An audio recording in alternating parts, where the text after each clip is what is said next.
Hello, friends. So I got a question.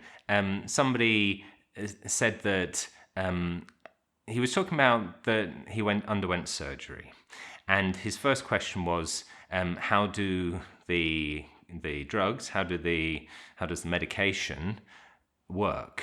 Because if the medication's not real, if the idea is that the world is not real, how does it work? How does it make this consciousness, which is apparently real, the only thing we say in Advaita Vedanta, the only thing real is you, the consciousness, the existence, bliss, Satchitananda. This is the only thing that's real. Everything else is an illusion. So the medication, the anesthetic that you're given is not real, and yet it switches off your consciousness. Now, so there are a few things to look at here. First, you are the consciousness, yes? Now, everything else you observe, you are the subject.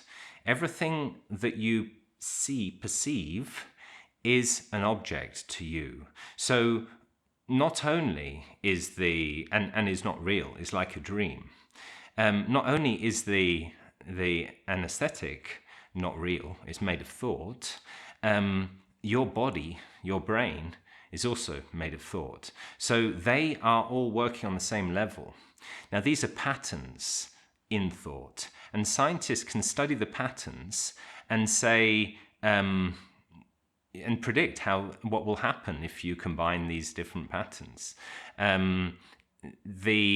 Look how well science works. It's clearly doing this. So the fact that you take a chemical and your brain goes to sleep doesn't mean that that it is somehow controlling consciousness, which is real, and these are unreal. It's the second thing is that how does it turn off consciousness? Now, if consciousness is the ultimate reality, why is it always being switched on and switched off? At night, during deep sleep and under anesthesia, it's being switched off by the medication and coming back on again, or just in deep sleep. Now, it's not. The idea is that during deep sleep, your brain is not producing any thoughts, or your mind, I should say, is not producing any thoughts. Your brain is a representation of the mind. That's what Bernardo Kastrup says in Idealism. So the mind you see, the brain you see, is a representation on your dashboard of something that's mental, and it is mental too. But so the one mental thing affecting another mental thing is fine, and the consciousness observing all of this, it's looking through the brain, through the mind, I should say, and it's filtered by the mind. So if the brain is switched off and there's no thoughts or anything happening, then there's nothing for the consciousness to see. So during this period of deep sleep, there is an awareness of absence. There's no absence of awareness. So the awareness doesn't disappear, the awareness stays. There's a good analogy of light shining through a window. So in a room, you have light shining through a window, and you can't actually see the beam of light until some dust passes through it. And when the dust passes through it, it actually shows you where the light is. So this is the same. Your consciousness, if there's nothing appearing to it, it doesn't notice anything. It doesn't see anything because there's nothing there. And it's limited within your brain, and within your mind in this case.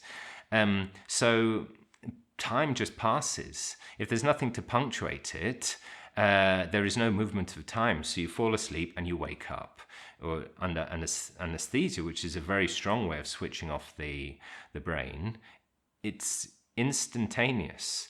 You go to sleep and wake up. The third question that the person asked was, how does is the operation actually done? So he wakes up from the operation and he's got, whatever the doctors had to do, it has been done.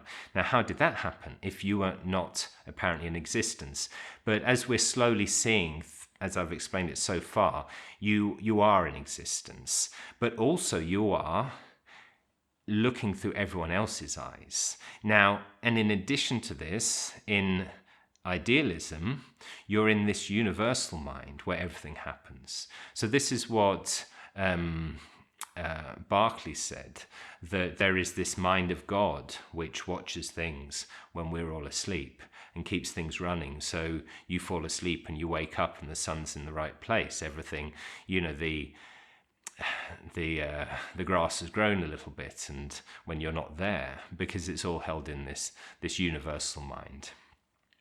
And or it's just seen through the other viewpoints. You're looking at the world. Just because you fall asleep, this body, this separate self that you are now, you consider yourself to be, falls asleep.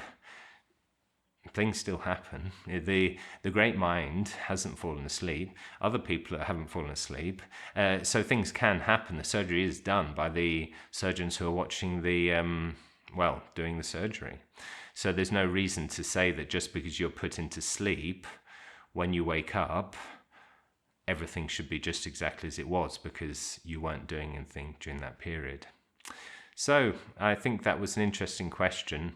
Thank you for that. I hope the answer was okay. Goodbye.